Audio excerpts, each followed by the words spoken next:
Hello everyone.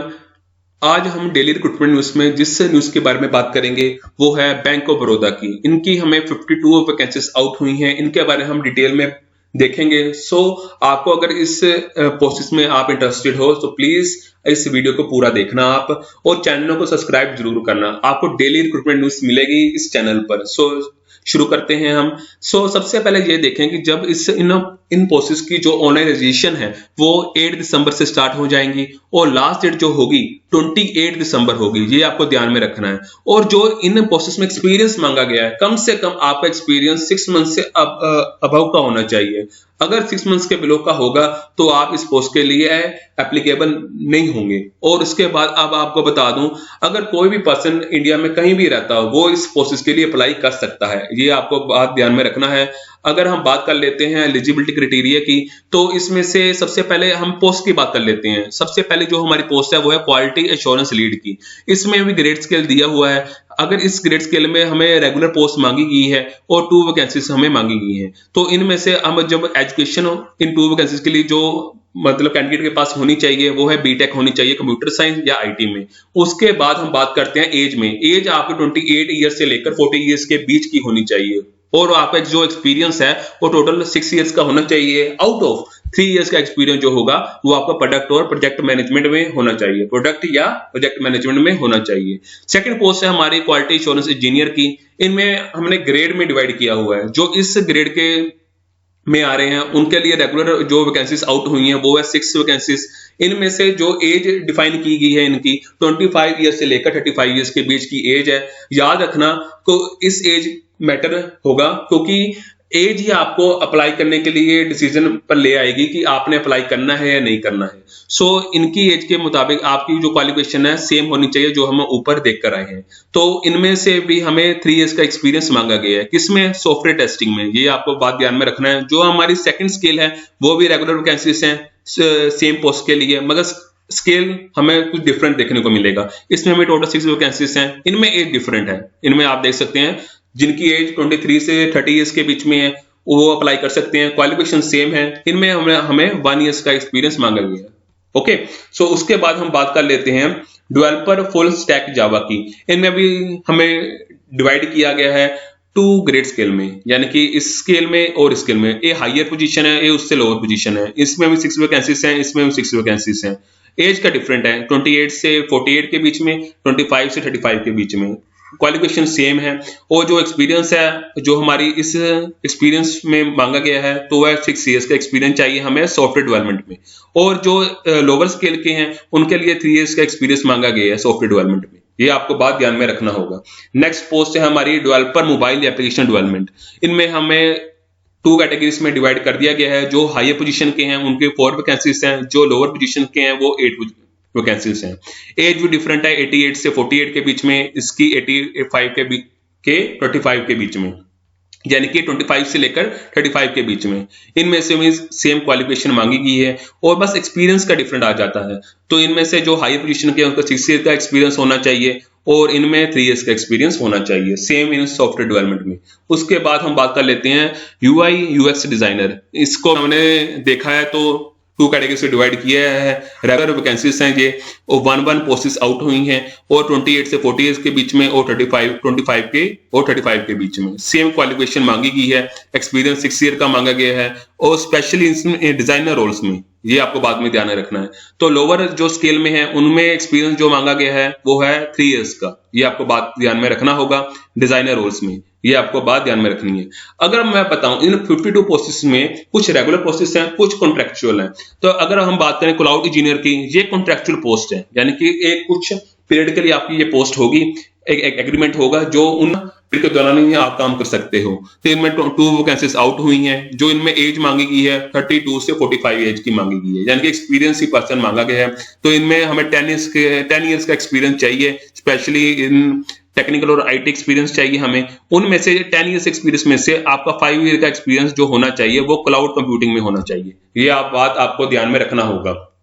आगे आपको बताते हैं कि जो आर्किटेक्चर एप्लीकेशन है उनके में हमारी कॉन्ट्रैक्चुअल पोस्ट निकली है। उनमें से भी हमें 2 वैकेंसी देखने को मिलेंगी। उनकी 32 से 45 के बीच में होनी चाहिए और उनकी जो क्वालिफिकेशन है सेम रखी गई है। एवरी पोस्ट के लिए जो क्वालिफिकेशन है वो सेम है, एक्सपीरियंस चेंज है या एज चेंज है, ये बात आपको ध्यान में रखना होगा, या उनका जो रेगुलर बेस है या कॉन्ट्रेक्चुअल बेस है वो चेंज हो सकता है। वो इनमें जो एक्सपीरियंस मांगा गया है वो है 10 ईयर्स का सेम एक्सपीरियंस है, प्लस एक्सपीरियंस उन्होंने आर्किटेक्ट में भी मांगा है, ये आपको बात ध्यान में रखना होगा, आर्किटेक्ट में भी मांगा गया है सो इस बात को आपको ध्यान में रखना होगा। उसके बाद आपका जो एंटरप्राइजेस है ना, उनमें भी हमें 2 वैकेंसीज देखने को मिलती हैं, टोटल हमें 32 से 45 के बीच में उनकी एज होनी चाहिए, क्वालिफिकेशन सेम है, तो इनका जो रोल है 10 ईयर्स का एक्सपीरियंस होना चाहिए टेक्निकल और आईटी में, 5 ईयर्स का एक्सपीरियंस आउट ऑफ 10 होना चाहिए architecting, designing, managing banking platforms. Done. So ये बात आपको ध्यान में रखना होगा। सो उसके बाद आपको कुछ और वैकेंसीज आपको देखने को मिलेंगी, टेक्नोलॉजी की, इंफ्रास्ट्रक्चर की, इंटीग्रेशन की, ये सारी हमें देखने को मिलेगी, कॉन्ट्रेक्चुअल पोस्टेस हैं हमारी, है ना। सो ये बात आपको ध्यान में रखनी होगी। सो इनमें हमें जो एक्सपीरियंस है वो हमने ऑलरेडी पढ़ा है, तो उनमें से ये सेम एक्सपीरियंस देखने को मिलेगा। एज भी सेम रखी गई है हर एक पोस्ट के लिए, इन कॉन्ट्रेक्चुअल वर्कर्स के लिए, और क्वालिफिकेशन भी सेम है, बस यहाँ हमें चेंज देखने को मिलेगा, कुछ प्रोफेशनल सर्टिफिकेशन होना चाहिए आपकी अगर आप इंफ्रास्ट्रक्चर आर्किटेक्ट में हैं, आपको ध्यान में रखना होगा। उसके बाद हम बात कर लेते हैं, आपका हेल्थी क्रेडिट हिस्ट्री होनी चाहिए, आपका जो सिबिल स्कोर है 650 से अबव नहीं होना चाहिए, ये बात आपको ध्यान में रखना होगा। मतलब 650 या 650 से अबव होना चाहिए, कहने का मतलब ये होगा, मैं कॉन्ट्राडिक्ट नहीं करना चाहता, 650 से अबव होना चाहिए। उसके बाद हाँ, ये आप से दे सकते हैं, पे स्केल आपकी ग्रेड स्केल के मुताबिक तय होगी। अगर आपका ग्रेड स्केल ये है तो आपकी सैलरी ये होगी, अगर आपका ग्रेड स्केल ये है तो आपकी सैलरी ये तय होगी, ये आपको बात ध्यान में रखना होगा। जो आपने हमारे रेगुलर पोजीशन पर पोस्ट होंगे उनके लिए जो सैलरी होगी सबको मिलाकर, तो आपको कम से कम 1.70 लाख मिलेगा, 1.48 या 1.78 लाख पर मंथ मिलेगा। जो कॉन्ट्रैक्चुअल वर्कर्स हैं उनकी जो सैलरी होगी उनके एक्सपीरियंस के मुताबिक होगी, क्या सूटेबिलिटी रहेगी उनके मुताबिक, उनके एक्सपीरियंस के मुताबिक ही उनकी सैलरी डिसाइड होगी। और जो कॉन्ट्रैक्चुअल एंगेजमेंट है वो 3 इयर्स का रहेगा। जो हम लास्ट में हमने जो कॉन्ट्रैक्चुअल पोस्टेस पढ़ी हैं उनका जो एंगेजमेंट मिलेगा हमें वो 3 इयर्स का होगा, ये बात हमको ध्यान में रखना है। बाकी डिपेंड करता है कि आपकी परफॉर्मेंस कितनी है, इसे एक्सटेंड भी किया जा सकता है। जो लोकेशन ऑफ पोस्टिंग होगी वो मोस्टली हमें मुंबई, हैदराबाद और हमें मोस्टली यहाँ पर ही देखने को मिलेगी, बाकी भी मतलब हमें देखने को मिल सकती है मगर मोस्टली हमें यहाँ पर ही देखने को मिलेगी। उसके बाद हम बात कर लेते हैं, अगर बात करें तो हमें बात करना है, just a minute, provision period की।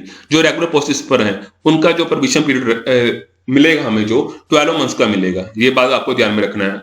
फर्स्ट 12 मंथ्स आपके जो होंगे वो मतलब थोड़ा कंसर्न होंगे, क्योंकि आपको कुछ मतलब गाइडेंस को फॉलो करना होगा। उसके बाद आपको रेगुलर पोजीशन पर रखा जाएगा। उसके बाद कॉन्ट्रैक्चुअल वर्कर्स का जो मतलब हमारे प्रोबेशन पीरियड होता है वो 6 मंथ्स का होता है कम से कम। अगर कॉन्ट्रैक्चुअल एंगेजमेंट जो है 3 इयर्स का है तो फर्स्ट 6 मंथ्स आपको गाइडेंस को फॉलो कर चलना होगा। उसके बाद जो आपसे सर्विस बॉन्ड लिया जाएगा, डिपॉजिट लिया जाएगा, वो होगा 1.5 लाख का रेगुलर पोजीशंस के लिए। उसके बाद सिलेक्शन पोजीशन अगर आपको बता दूं, इसमें आपका एक रिटन टेस्ट होगा, ऑनलाइन रिटन टेस्ट, माफ करना ऑब्जेक्टिव टेस्ट होगा इसमें। तो उसके बाद आपका ग्रुप डिस्कशन हो सकता है और इंटरव्यू हो सकती है। उसके बाद आपको शॉर्ट लिस्ट में आपको मतलब सिलेक्ट किया जा सकता है। ऑनलाइन टेस्ट में आपके ये सब्जेक्ट होंगे reasoning, English language, quantitative aptitude, professional language, और क्वेश्चन हमें 25 देखने को मिलेंगे। टोटल क्वेश्चन हमें 150 देखने को मिलेंगे, और जो मार्क्स का क्वेश्चन होगा पर क्वेश्चन वो हमें पर 1 मार्क्स का ही देखने को मिलेगा। यानी कि टोटल अगर हम बात करें तो हम प्रोफेशनल नॉलेज को छोड़ दें तो बाकी जितने हमें सब्जेक्ट्स देखने को मिल रहे हैं, जितने भी क्वेश्चन पूछे जाएंगे वो 1 मार्क का ही होगा। अगर हम बात करें प्रोफेशनल नॉलेज की, जो एक्सपीरियंस के मुताबिक चेंज होता जाएगा, जिसका जो एक्सपीरियंस है उसके मुताबिक, उससे नॉलेज के मुताबिक उससे क्वेश्चन पूछे जाएंगे, तो वो क्वेश्चन 2 मार्क्स का होगा। तो टोटल 150 मार्क्स का ये मतलब हमारा प्रोफेशनल नॉलेज का एग्जाम होगा। बाकी जो होंगे 1 मार्क्स के होंगे। तो टोटल 225 मार्क्स का टोटल हमारा एग्जाम होगा। हमें जो टाइम मिलेगा 150 मिनट्स मिलेंगे, तो हमें ये बाइलिंगुअल होगा, ये बात आपको ध्यान में रखना है।